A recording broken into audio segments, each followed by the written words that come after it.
Imagine waking up tomorrow and finding that the medicine keeping your mother alive costs 50 times more than it did yesterday. The formula changed. The factory didn't change. Not a single molecule changed. Only the number on the label changed. This isn't theoretical. It already happened, and it will happen again, because the system that allows it remains exactly the same as it was the day it first happened. In 2015, a young hedge fund manager bought the rights to an anti-parasitic drug that had been on the market for more than 60 years. Overnight, the price of a single pill went from $13.50 to $750, an increase of more than 5,000%, with no warning, no negotiation, and no improvement to the product whatsoever. The whole country was outraged. Congress held hearings. For months, this man became the public face of corporate greed. But here's the mistake almost everyone made when looking at this story, thinking it was about one villain acting outside the rules. It wasn't. It was the entire system shown without any disguise. This man didn't discover some legal loophole hidden in a dark corner of the market. He found the core logic of an entire industry and decided to apply it without any concealment whatsoever. He restricted distribution of the drug to a single pharmacy so that no generic manufacturer could even get a sample to test. It was brutal, it was shameless, and that's exactly why it was so instructive.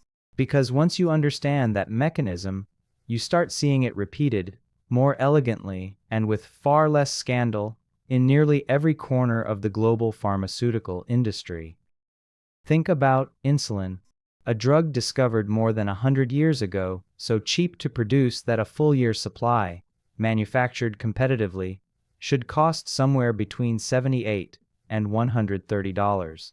In the United States, that same year's supply cost anywhere from $530 to well over $1,200, or about a biologic drug used to treat rheumatoid arthritis and Crohn's disease, whose real manufacturing cost for a year of treatment sits somewhere between $300 and $500, while the American healthcare system has paid nearly $80,000 for that same year of treatment. We're not talking about a 6 or 7 times markup. We're talking about a markup of roughly 160 times the actual cost of production. So a question emerges that should genuinely unsettle you. If most of these drugs are this cheap to make, where does all that money go? Why, year after year, does the pharmaceutical industry report some of the highest profit margins of any sector in the global economy? The honest answer is uncomfortable and revealing at the same time. The pill was never the product. The pill is just the packaging. What's actually being bought, sold, defended in courtrooms, and fought over by armies of lawyers and lobbyists is a temporary legal monopoly granted by the government itself.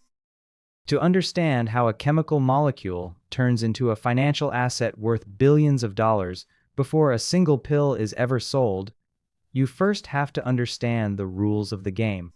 In the United States, a patent lasts 20 years from the moment the application is filed. That sounds like a long time. It isn't. The clock starts ticking during the earliest stages of research, years before the drug even enters trials in human beings. By the time a compound survives the entire clinical testing process and finally receives approval, somewhere between 8 and 13 of those 20 years have already been used up. What's left, in the best-case scenario, is a real window of commercial exclusivity of somewhere between 7 and 12 years. And this is where the system becomes even more sophisticated, because the patent alone isn't enough to protect what's left of that window. Regulators grant an additional layer of protection completely separate from the patent system. A genuinely new chemical compound receives 5 guaranteed years of exclusivity, during which no generic competitor can even file an application. A biologic drug, grown inside living cells rather than chemically synthesized, receives 12 years. An orphan drug, designed for a rare disease affecting fewer than 200,000 people, receives 7 years. And if the company runs a pediatric trial at the regulator's request, It receives an additional 6 months, almost as a reward for testing the drug on children. But the most fascinating part, and the most uncomfortable one, is what comes next. Major pharmaceutical companies don't rely on a single patent to protect their star drug. They file dozens, sometimes hundreds, of secondary patents around it. The crystal structure of the molecule, the specific coating on the pill, the design of the injector pen, even the exact schedule on which the dose must be administered. Industry lawyers call this a patent thicket. Everyone else just calls it a wall. The clearest example of this in recent history is a biologic drug approved back in 2002 that went on to become the best-selling pharmaceutical product ever created, generating, at its peak, more than $20 billion a year for a single company. To protect that revenue, its manufacturer built a wall of roughly 130 active patents in the United States, drawn from more than 240 separate applications. And here's the detail that changes the entire story. Close to 90% of those patents were not filed before the drug launched. They were filed afterward, once the product was already approved and already generating billions of dollars a year. That wasn't scientific research. That was legal fortification, pure and calculated. And it worked exactly as planned. Biosimilar versions, equivalent copies made by competitors, reached European patients in 2018. In the United States, thanks to that wall of patents, competitors were locked out until 2023. 5 extra years of exclusivity on a product generating tens of billions of dollars a year is not a minor detail. It is, quite literally, the entire business model. Now, building something worth protecting this way is, in itself, astonishingly expensive, and nobody knows in advance whether it will even work. Estimates of the real cost of bringing a single new drug to market vary enormously, ranging from just under $1 billion to well over $2.5 billion, according to the most widely cited academic study in this field, conducted by researchers at Tufts University. That higher figure breaks down into roughly $1.4 billion in direct research spending, plus another $1.2 billion representing the return investors by tying their money to a project for a decade instead of putting it somewhere safer. Critics argue that number is inflated, built on data supplied by the drug companies themselves, and that it ignores the public subsidies that funded much of the underlying basic research. That's a fair argument. But even the more conservative independent estimates still land close to $1 billion per approved drug. Either way, we're talking about betting a fortune on something, statistically, is far more likely to fail than to succeed. Picture 10,000 chemical compounds being synthesized and screened in a lab. Of those 10,000, maybe 10 make it into the first phase of human testing, where somewhere between 20 and 100 healthy volunteers simply check whether the compound is safe enough to move forward. Of those 10, roughly 3 survive into the second phase, now tested on actual patients who have the disease, to see if the drug actually does anything useful. Of those 3, maybe 1.5 make it to the third phase, trials that can involve tens of thousands of patients spread across dozens of countries, at a cost that can exceed $100 million for a single trial of that scale. And out of that entire process, on average, only one drug ends up actually reaching approval. 9 out of every 10 compounds that make it as far as human testing end up failing. The cost of every drug that succeeds has to carry, on its own shoulders, the cost of the 9 that never made it. This brings us to a question that should already be nagging at you. If failure is the most likely outcome 9 times out of 10, how does anyone justify pouring billions of dollars into this industry? The answer is that Wall Street doesn't look at a pharmaceutical company the way it looks at a car factory or a grocery chain. It looks at it more like a venture capital fund. In traditional manufacturing, profits scale roughly in proportion to sales volume. Pharmaceutical economics doesn't work that way. It's deliberately lopsided. A single successful drug can generate more than $10 billion a year, easily covering the losses from dozens of compounds that never made it out of the lab. Watch how this asymmetry shapes the strategy of the industry's giants in completely different ways. Some pharmaceutical companies spread their bets across vaccines, cancer treatments, and immunology, using their enormous financial firepower to buy promising late-stage drugs developed by smaller companies. Others lean almost entirely on a single cancer drug, which alone generates more than $20 billion a year and funds the rest of the company's research pipeline. And some bet absolutely everything on one narrow medical field, metabolic disease. And that extreme specialization turned them into the dominant force in an entirely new category of medicine. Across the board, these companies typically operate with margins between 25 and 45%, figures that would be extraordinary in almost any other industry on the planet. And when investors value these companies, they're barely looking at the factories. They're pricing in drugs that haven't even launched yet, based on clinical trial data that's only a couple of years old. And then came a category of drugs so profitable that it rewired the entire industry's strategy in real time. You already know the names, even without us listing them one by one. Drugs originally developed to treat type 2 diabetes that turned out to be remarkably effective for weight loss. What followed was one of the fastest-growing pharmaceutical markets in recent history. Demand so badly outpaced supply that even at premium prices, people were rationing their doses and going from pharmacy to pharmacy just to fill a prescription. But here's the unexpected twist: the bottleneck wasn't the science. The chemistry behind these peptide drugs was largely settled long ago. The real obstacle was manufacturing, specifically the sterile, extremely precise process of filling glass cartridges and assembling injector pens at massive scale. So the companies behind these drugs did something unusual. They spent billions of dollars expanding factories years after the drug had already been approved and had already become a runaway commercial success.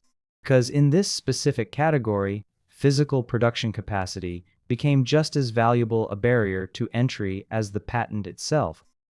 But a drug this successful creates a completely different kind of problem, one that has nothing to do with chemistry or factories. Who actually pays for all of this?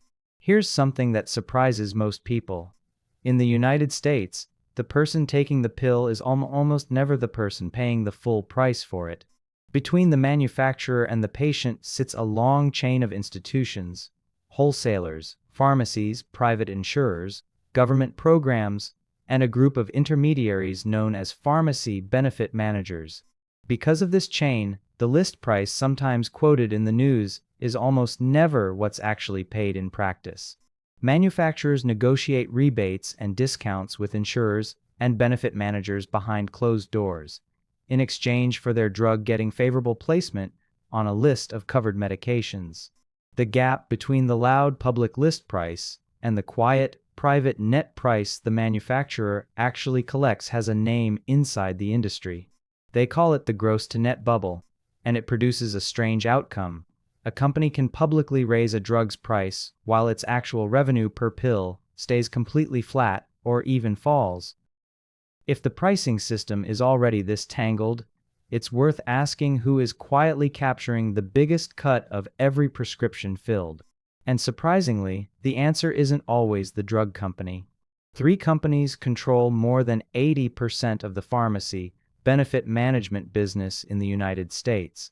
Their role, on paper, is to negotiate on behalf of insurance plans, securing rebates from manufacturers and deciding which medicines get covered. In practice, they hold enormous leverage. If a manufacturer refuses to offer a big enough rebate, the benefit manager can simply exclude that drug from its list, cutting it off from millions of insured patients overnight. This creates a genuinely strange incentive. Benefit managers often prefer drugs with a higher list price, because a higher list price means a bigger rebate pool to negotiate, and they typically keep a slice of that rebate for themselves. It's part of why cheaper biosimilar versions of certain drugs took years to gain traction in the market even after they existed, because they couldn't offer benefit managers the same size of rebate that the original branded product could. And here's the cruelest part of this entire arrangement. Patients paying in cash or stuck on high-deductible plans don't see any of those negotiated discounts. They're almost always the only ones left paying something to the full, inflated list price. So pricing is strange, the middlemen hold disproportionate power, and the entire system is built around protecting a temporary monopoly. What happens the day that monopoly finally runs out? It happens fast, and it happens brutally. The moment a small molecule drug's exclusivity expires, generic manufacturers, who never had to pay for the original discovery and who face a far lighter regulatory path, flood the market and compete almost entirely on price within a matter of months. That competition typically wipes out somewhere between 80 and 95% of the original brand's revenue. In many places, laws even require pharmacists to automatically substitute the cheaper generic, unless a doctor specifically blocks it. A drug that was generating billions of dollars a year can, within a single fiscal quarter, become almost a footnote on a company's balance sheet. Biologic drugs, grown inside living cells rather than mixed together in a chemical reactor, get a bit more protection here, simply because copying them is so much harder. A generic version of a chemical pill is essentially identical to the original. A copy of a biologic drug can only ever be highly similar, never identical. That's why regulators require a separate, expensive approval pathway for what's known as a biosimilar. That extra difficulty slows the bleeding, with revenue typically dropping 30 to 50% instead of the near total collapse seen with traditional generics.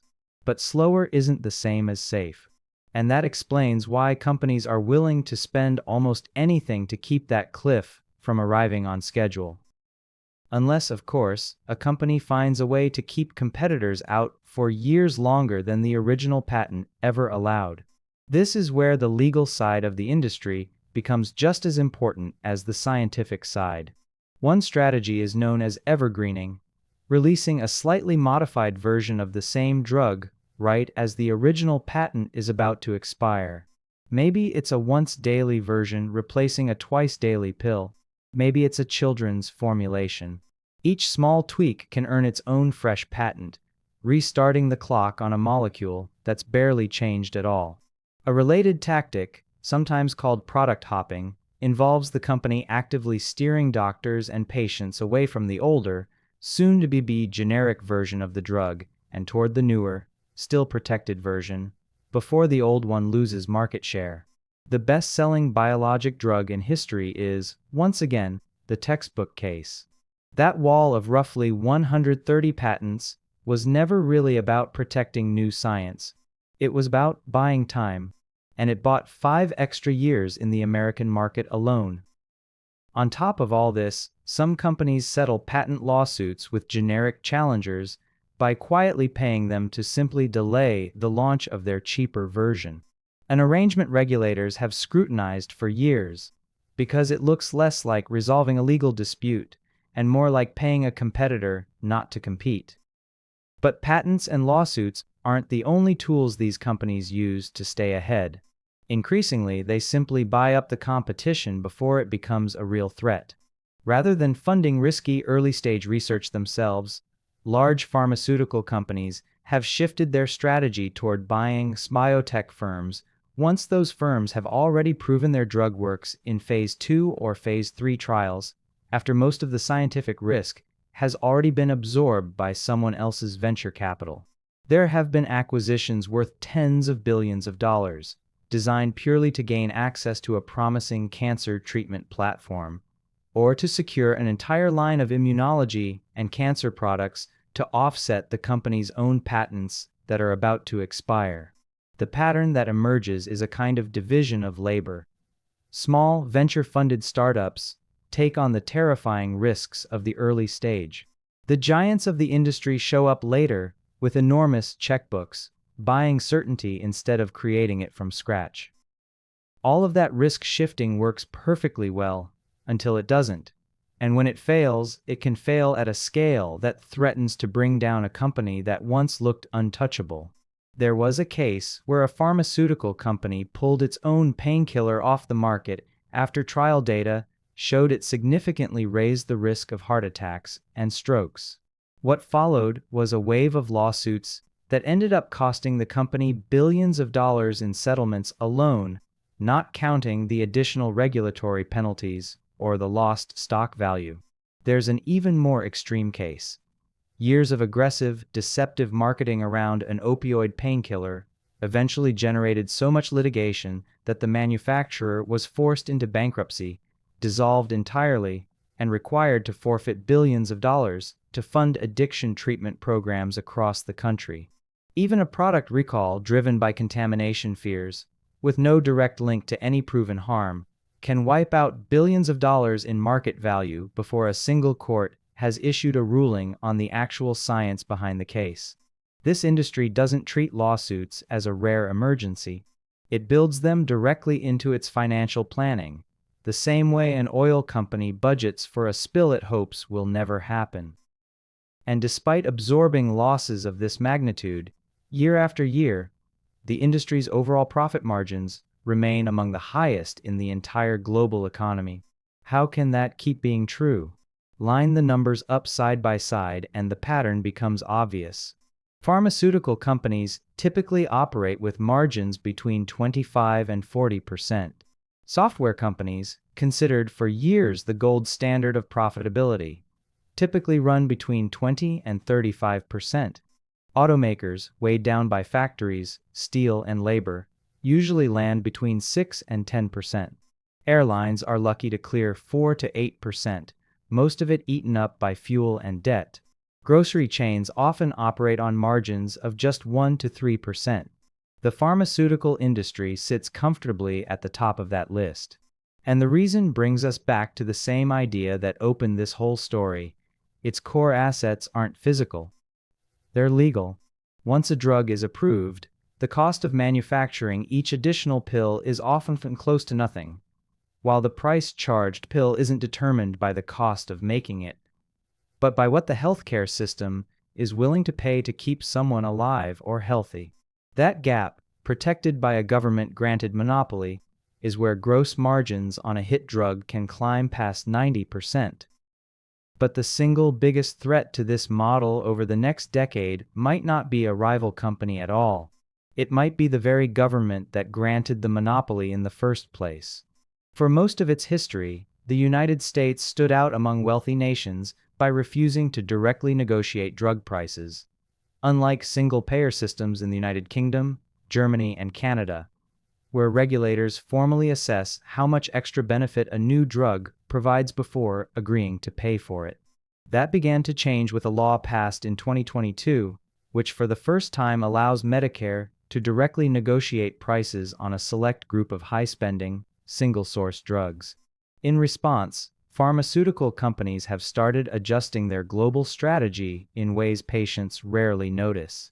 Some deliberately delay launching a new drug in lower-priced international markets, because a low price set abroad can be used as a